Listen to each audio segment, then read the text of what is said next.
नवरात्रि का उपवास और भूखी सास। सास ने पकड़ ली थी नवरात्रि के उपवास रखने की जिद। 9 माताओं के लिए 9 दिन व्रत रखूंगी। मैया की भक्ति में शक्ति है। मैया हमारे परिवार को अपना आशीर्वाद जरूर देंगी। लेकिन अपना शरीर तो देखिए माँ जी, आपका एक पाँव घर में रहता है और एक पाँव डॉक्टर के यहाँ। फिर से बीमार हो गई तो जय माता दी के साथ राम नाम सत्य भी। अरे राम राम राम, कैसी बातें कर रही हो बहू। राम नाम सत्य हो मेरे दुश्मनों का। मुझे व्रत रखने से मत रोको बहू। वरना देवी माँ नाराज हो जाएंगी। नहीं, तुम्हारी सासू माँ नाराज हो जाएंगी। अरे पर माँ, भूखे क्यों रहना है? देवी माँ थोड़ी ना चाहती होंगी कि उनके भक्त भूखे रहें।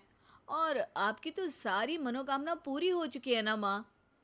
लालच है बेटा, लालच बुढ़ापे में भी खत्म नहीं होती। अरे तुम चुप करो जी। तुम्हारी भी उम्र है भक्ति भाव करने की। ज्यादा बड़बड़ की ना तो तुमसे भी उपवास रखवा लूंगी। हाँ। अरे रौद्र रूप क्यों धारण कर रही हो मेरी माँ। रख लो व्रत। ठीक है माँ, बस अपनी हेल्थ का ध्यान रखना। अरे उसकी चिंता तुम मत करो बेटा। मैंने टीवी पे देख लिया है कि व्रत में क्या क्या खाने से शरीर में कमजोरी नहीं होती। अच्छा ही है, वरना ऐसा ना हो कि 9 दिन के बाद तुम मैया के द्वार की जगह सीधा हरिद्वार। अरे तुम मुझे हरिद्वार क्यों भेजना चाहते हो? क्योंकि अब तुम्हें मायके तो भेजने से रहा। बाबूजी, क्यों माँ को परेशान करते रहते हो? अच्छा माँ, ये बता दो कि आपको व्रत में खाने के लिए क्या क्या चाहिए होगा। सास के सामने सब हार जाते हैं। माँ के कहे सामान को बेटा लेकर आता है। नवरात्रि का पहला दिन है। नाश्ता कर लो, स्वस्थ रहो, मस्त रहो। मेरा व्रत से ध्यान भंग मत करो।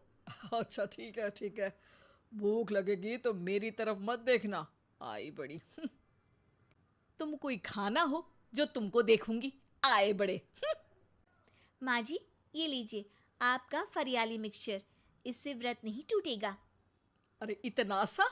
दिन भर भूखी रहने वाली हूँ, थोड़ा तो और ला दे। पर ये सब तो सपोर्ट के लिए होता है ना माँ जी, पेट भर के थोड़ी ना खाना होता है। करवा चौथ का व्रत नहीं रख रही हूँ जो कुछ ना खाऊं पीऊं। हाँ यार, ये तो मैंने सोचा ही नहीं। तुम इतने सारे व्रत रखती हो तो मेरे लिए करवा चौथ का व्रत क्यों नहीं रखती? अरे जुबान पे तुम्हारा नाम न रखूं, व्रत क्या खाक रखूंगी तुम्हारे लिए। माँ के कहने पर बहू और भी फरियाली ले आती है, जिसे खाकर माँ डकार मारती है। इतनी जोर से डकारोगी तो दुर्गा मैया भी डर जाएंगी। तुमने तो उनके शेर से भी तेज आवाज निकाल दी। अरे शेर के जैसा पंजाबी मारती हूं मैं, देखना चाहोगे? तुम्हें पता है ना, व्रत रखते समय हिंसा वाली बातों से, विचारों से और बुरी चीजों से दूर रहना चाहिए। सही कहा। बुरी चीजों से दूर रहना चाहिए। इसीलिए तो तुमसे दूर जा रही हूँ, दूसरे कमरे में। सास ने कई सारी ऐसी चीजें खाई जिनसे व्रत ना टूटे। बहू, सब्र का फल मीठा होता है। इसका मतलब ये थोड़ी है कि तू मुझे शाम तक फल नहीं खाने देगी। माँ जी, 1 घंटे पहले ही तो आपने इतना सारा। अरे एक खाता ही बना ले, उसमें लिखा करे कि मैंने कितना खाया, कितना पानी पिया। अरे नहीं नहीं माँ जी, मैं अभी फल लेकर आती हूँ। जोर से बोलो। नहीं माँ जी, मैं फल लेकर आती हूँ। अरे ये नहीं, जोर से बोलो, जय माता दी। सासू माँ एक साथ बहुत सारे फल खा लेती है। माँ जी, इतनी जोर से मैं डर गई। अरे भक्ति की शक्ति की पुकार है। पुकार नहीं, डकार है। हाँ हाँ ठीक है ठीक है। चिप्स और लेकर आना जरा, उससे भी व्रत नहीं टूटता। माँ जी, आज ही सब खत्म हो जाएगा, नाश्ते का ही टाइम है। अरे ठीक है ना बेटा, मैं अब कुछ खाऊंगी ही नहीं, तुझे इतनी तकलीफ है तो। नहीं नहीं माँ जी, मेरा मतलब था कि उपवास में सिर्फ इतना खाना चाहिए जितना शरीर के लिए सही रहे। स्वाद के लिए खाने से तो अच्छा है कि उपवास ही मत रखो। माता जी की कृपा तो वैसे भी बनी ही रहती है। अरे वाह बहू वाह! एक ढोलक और हारमोनियम भी लेकर आना और प्रवचन करने लग जा। श्री श्री 108 बहु ईश्वरी माता। माँ जी, मैं आपके लिए चिप्स लेकर आती हूँ। बहू की सही सलाह को भी सास नजरअंदाज कर देती है। थोड़ी देर में बहू सास को चिप्स लाकर दे देती है।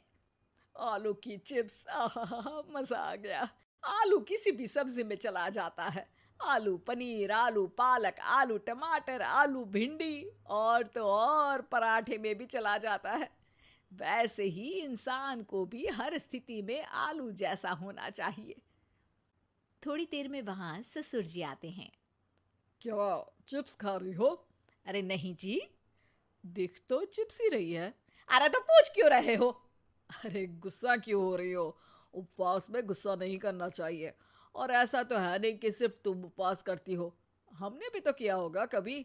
नहीं जी नहीं, तुम तो कर ही नहीं सकते। तुम उपवास में भी भेजा खाओगे और भेजा खाने से उपवास टूट जाता है। अच्छा थोड़ी सी चिप्स मुझे दे दो, मन ललचा रहा है। नहीं, उपवास के लिए है। तुम अपना खाना खा लेना जो भी बने। पूरा दिन सास कुछ ना कुछ खाती रहती है। जैसे ही रात होती है, अब बस उपवास हो गया, अब मैं खाना खाऊंगी। जो दिन भर से खा रही थी उसको क्या बोलते हैं? बाबूजी क्यों माँ को परेशान करते रहते हो? अरे लड़के, तेरी माँ दिन भर से इतना खा चुकी है कि देश में भूखमरी की समस्या इसी की वजह से बढ़ रही है। और खाने की दिक्कत नहीं है, कितना भी खाए लेकिन सेहत इधर उधर होती रहती है। कुछ ऊपर नीचे हो गया तो तेरी माँ खाने के बाद हाथ धोएगी और तू अपनी माँ से हाथ धो बैठेगा। अरे इत्तू सा तो खाया था, उपवास भी ना तोड़ू क्या? ठीक है, नहीं खा रही बस। अरे बहू तुम ही बताओ, ये इत्तू सा मतलब कितना खाया है इसने? ना जी ना, मैं कुछ नहीं बोलूंगी। खाना दे रहे हो या नहीं, या 9 दिन बिना जल के उपवास रख लूं? देने के लिए धमकी अच्छी है, सुनने में भी डरावनी लग रही है। पर जैसे तुम्हारी जुबान में स्वाद का खून लगा है ना, तुम भूखी नहीं रह पाओगी। मैं कसम खाती हूँ जी। अरे देखो, कसम भी खाओगी तुम। अरे कुछ और दे दो इसको खाने को। ये ले, दाल चावल खा ले बस। डॉक्टर भी कहते थे कि माँ को आए दिन पेट से जुड़ी समस्या रहती है। बस इसी के लिए घर वाले पहले उन्हें उपवास नहीं करने दे रहे थे, लेकिन जब उपवास करने दिया तो माँ ने इतना फरियाली खाया कि घर वालों की चिंता बढ़ा दी। और जैसा कि घर वालों को डर था, अगले दिन उनकी तबीयत खराब भी हो गई। डॉक्टर को बुलाना पड़ा। अरे जितनी बार आप बीमार होते हो उस हिसाब से तो मुझे एक क्लिनिक आपके घर में ही खोल लेना चाहिए। या फिर क्लिनिक में ही इनका एक अलग कमरा बनवा देते हैं डॉक्टर साहब। बाबूजी, पिताजी, मेरे जनक, क्यों हमेशा मजाक करते रहते हो? डॉक्टर साहब, माँ का पेट खराब है। क्या खाया था? जो मिला जो दिखा सब कुछ। अरे बस भी करो जी। बस तो तुमको करना था खाते वक्त। देखिए, खाना अच्छी बात है और उपवास भी आदमी को रखते रहना चाहिए, लेकिन तब जब शरीर लायक हो। पहले दिन ही बीमार हो गई तो 8 दिन कैसे होगा? आप व्रत मत रखो और खाने पीने पे ध्यान दो। मैं गोलियां दे रहा हूँ। आप भी कुछ खाने को ही दे रहे हो? हाँ, इससे जल्दी ठीक हो जाएंगी, समझ गई हैं आप? अब तो ठीक ही होना है ना मुझे। जोर से बोलो। जय माता दी। जय माता दी। जय माता दी।